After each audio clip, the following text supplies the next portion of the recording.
All in the village circle. You said... Wish I had the courage to go into the forest. Over here. This is a change of pace from our last outing. Don't remind me. The thought of that tent still makes my blood boil. I've been thinking about those poor dragons in the fighting ring. The collars they were wearing, they appeared to be goblin silver.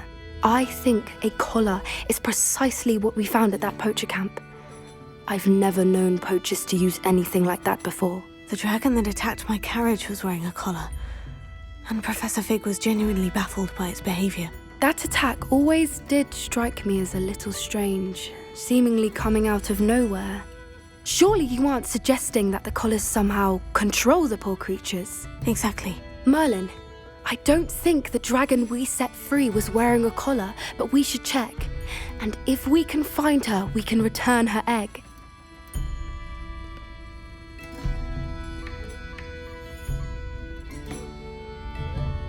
That's a good idea.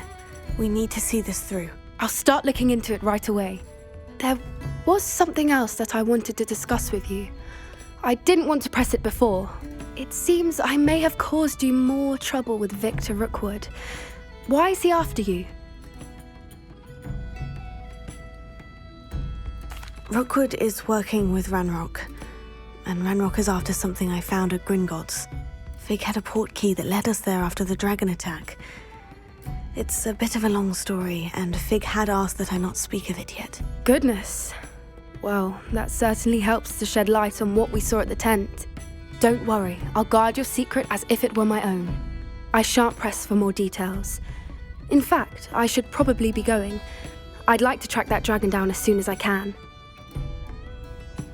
I'll let you know when I have news of her location. I'll say it again.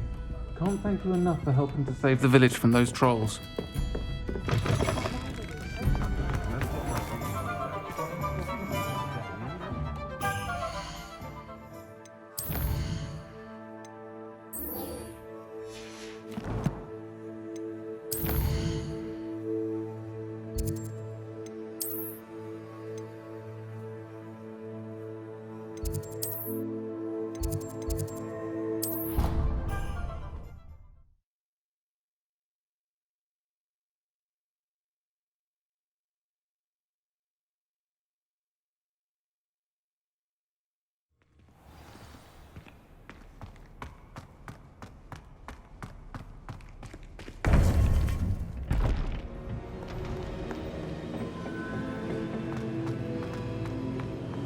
Welcome back. Hello, Professor. I have news. The goblins are looking for something. Another repository. They've built drills to help with their search. Most troubling. Are these repositories like the broken container I found at Rookwood Castle? They are. I fear we have no time to lose. Have a look at the map. Fortunately, the next trial is fairly nearby. It's Hogwarts. As you know, I was headmistress in my time. My portrait hangs in the headmaster's office. In fact, I witnessed Professor Black learn of your arrival. And I'll confess that I wondered about you. Wait, is the next trial in the headmaster's office? It is. I had hoped that when the time came, the occupant of that office would be of help to us. Unfortunately, this headmaster seems wildly unconcerned with anything but himself. You'll need to access the office while he's away. I understand. Very well. We'll find some way to get in. Good. I shall meet you in my portrait there. Until then.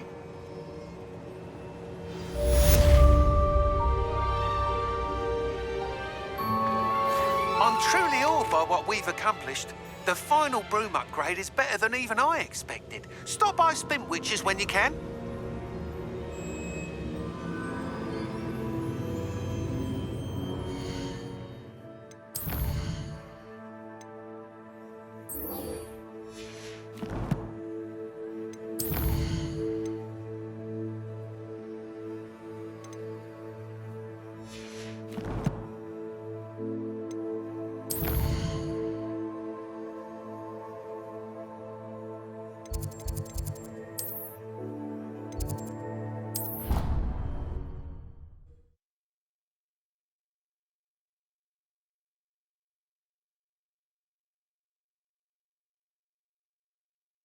You can't imagine how inconvenient travel was before I invented flu powder.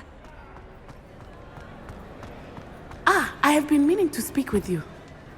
I still can't believe we escaped the Ashwinders. You may not realize it, but you are the talk of the school since you saved me that day. I wonder how everyone knows about it. I told my mother in the hope that she would be more forgiving of what I have been up to if it came from me. She likely told other professors, and news travels quickly. Unfortunately, she might, in fact, have been even less forgiving than I'd hoped.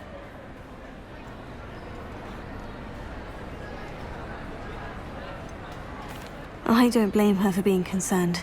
We have been involved in some dangerous activities. As the Ashwinders were locking me up and threatening my life, it did occur to me that my mother may have been right. Has Officer Singer done anything with the evidence we provided? She has not. Harlow is as strong as ever. Someone needs to stop him, whether it is us or Officer Singer. If someone had stopped the monsters like him in Matabeleland, my father would be alive today. What exactly happened to your father? It was a beautiful day. My mother had gone to tend to a neighbor who was ill, and so my father and I were galloping in the savannah. Galloping?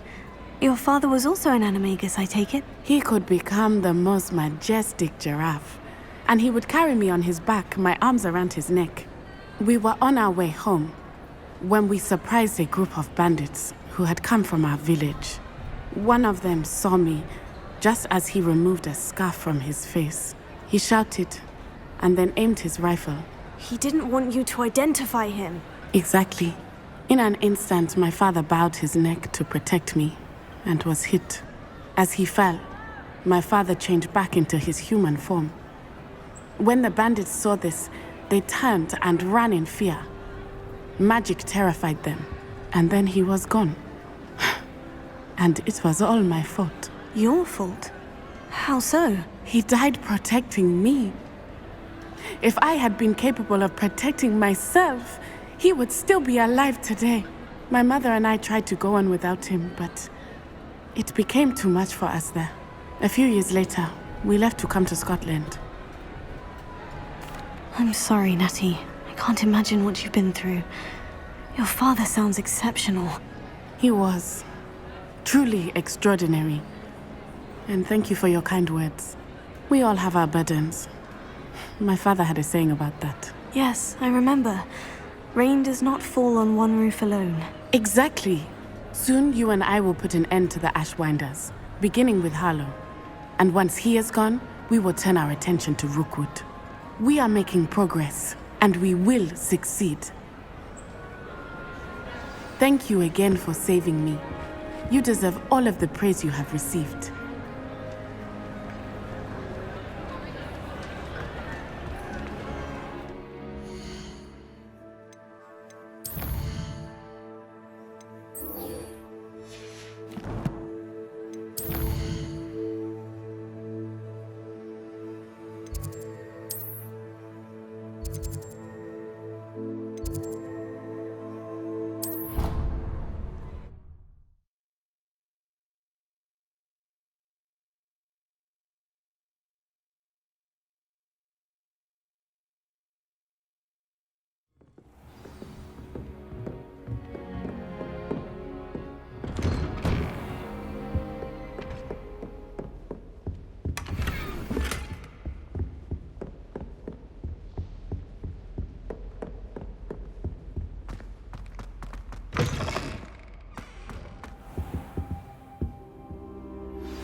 I have some promising news about the location of our Hebridean dragon friend and where to return her you-know-what.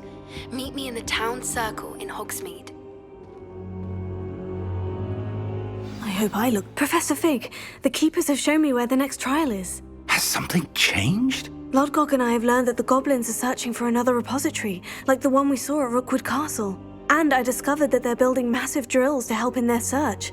Professor Fitzgerald seemed very concerned. I see. Ranrock clearly knows even more than we suspected. And sir, there's something else. Lodgok knew Miriam. He knew Miriam? They encountered each other at Rookwood Castle. She was doing research. That's where she found the container with the port key. He liked her so much that he let her leave with it. despite orders from Ranrock. I don't know what to say.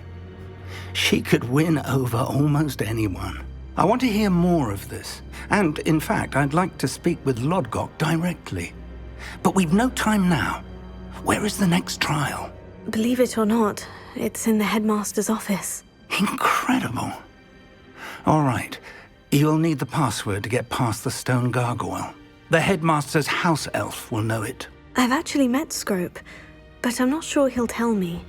He's rather devoted to the Black family. He is. So you'll need a disguise. I have just the thing. A polyjuice potion. You'll look and sound like Professor Black. Wait, doesn't Polyjuice Potion require a bit of the person you want to change into? And take ages to brew? It does. So how do you already have Polyjuice Potion to change into Professor Black? One never knows when such a thing may come in handy. Let's just say I felt the need to be prepared for anything after my fruitless trip to the Ministry on his behalf. Now, time is of the essence. Drink up and I shall explain more.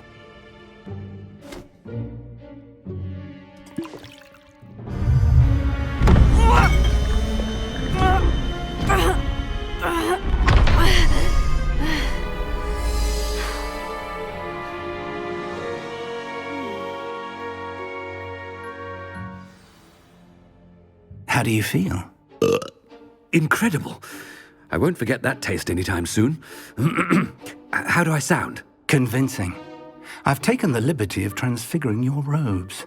As we discussed, you'll need the password from Scrope, who could be anywhere in the castle. You might look for Professor Kagawa. She's taken to badgering the poor elf about Quidditch in the hopes that he can convince Black to change his mind. Thus far, unsuccessfully. I see. But what if Professor Black sees me? Leave him to me. I shall tell him where to meet a liaison from the Ministry in Hogsmeade. That should give you plenty of time. Thank you, Professor. I suppose we'll meet again in the map chamber. It's rather strange to hear gratitude coming from Professor Black. I'll see you there. Now to find the headmaster's house elf.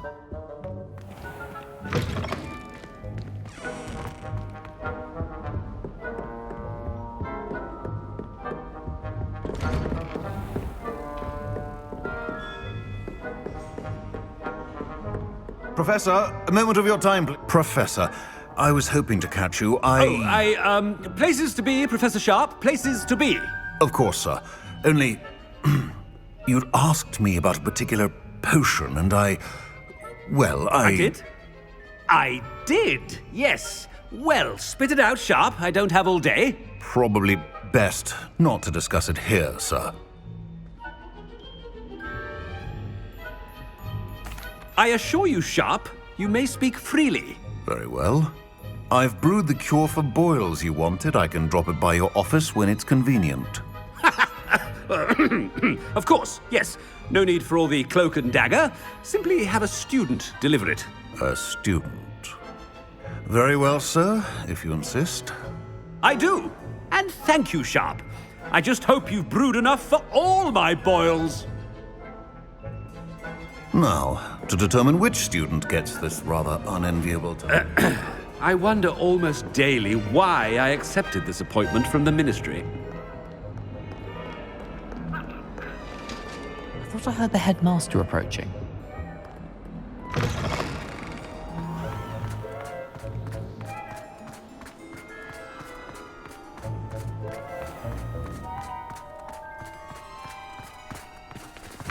Chewing with your mouth open? Where are your manners? Professor Black, how are you, sir? When I witnessed what passes for magic in these halls, I... Professor, a word? Professor Black, again, it is not too late to reconsider your decision regarding Quidditch. We could still have trials and a somewhat shortened season. It would be better than none at all. But the injury, Madam Kagawa. Professor, more than one student has taken a bludger to the head on our pitch. I dare say it knocked some sense into them. And they're fine now. The fact that it happened to be a pureblood, well, that's no reason to... What nonsense! That you would trivialize the health of a student over a silly game. A A silly game? You are quite impossible sometimes. Sir, I've a good mind to write to the Department of Magical Games and Sports at the Ministry about you.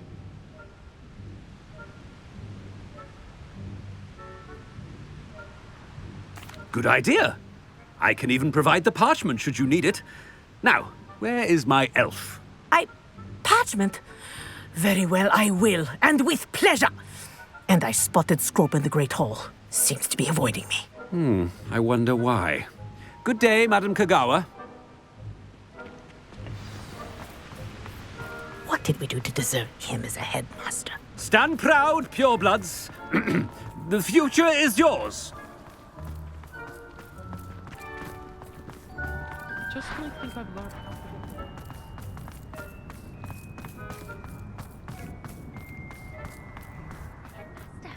I hope it's not about anything I've been doing.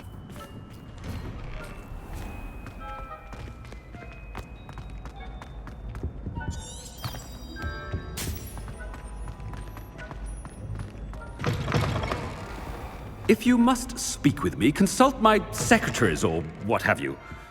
Now, Professor, I need to speak to you. Hello, Professor Black. Professor Weasley. How delightful to see you. Sir? Since I have you here, I wonder if I might, speak with you about Professor Fig. Oh, very well. I've decided to give him a bit more, leeway with his time. Leeway, Professor? Are you sure that's wise? I confess I do worry for his students. He's rarely here as it is.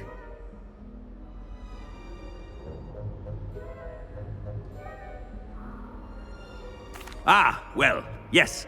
He's handling some official ministry business for me. I see. But, sir, if I may, I am wary of how much time the new fifth year seems to be spending away from the castle, supposedly on Professor Fig's behalf. I've heard unsettling rumors of their escapades. Everything from sneaking into the Forbidden Forest to confronting Ranrock's loyalists and Rookwood's lot. What? Goodness.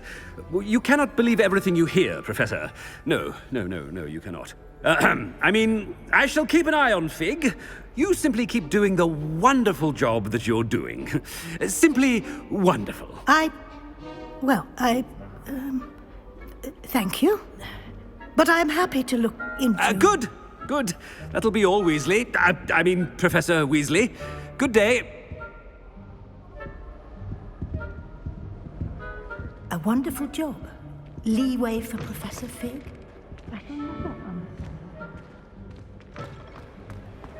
That ought to give Professor Fig some breathing room. Scrope's as hard a worker as any house elf. Attend, Scrope! Oh, greetings, Master. Remind me of the password to my office. Oh, but Master made Scrope swear never to tell anyone, even Master himself. And now I'm telling you that you can tell me. Yes, sir. Of course, sir. Scrope begs forgiveness. It is the Black family motto, Master. Right. Of course. Master does remember it.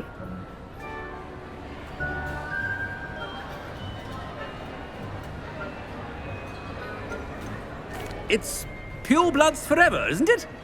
Close, Master. Scrope thinks Master is indeed testing Scrope. It is always pure. Obviously. And, of course, as Master knows, in French. Yes, of course. I order you to pronounce it for me. Oh, Master knows that Scrope's French is most pitiful. Very well. Toujours pure. There is another matter, Scrope. I confiscated this filthy diary from a student. It smells of squid and seawater. Oh, Apollonia's diary. That is quite a surprise, Master. What do you wish Scrope to do with this treasure? Rubbish. Whatever you wish, Scrope. It's your treasure. Now, off with you.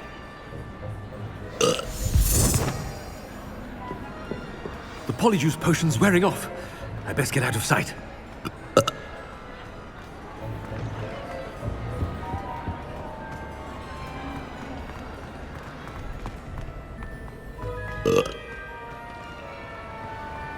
Made it just in time.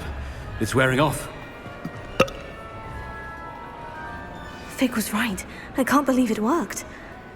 Now, to speak the password to the gargoyle.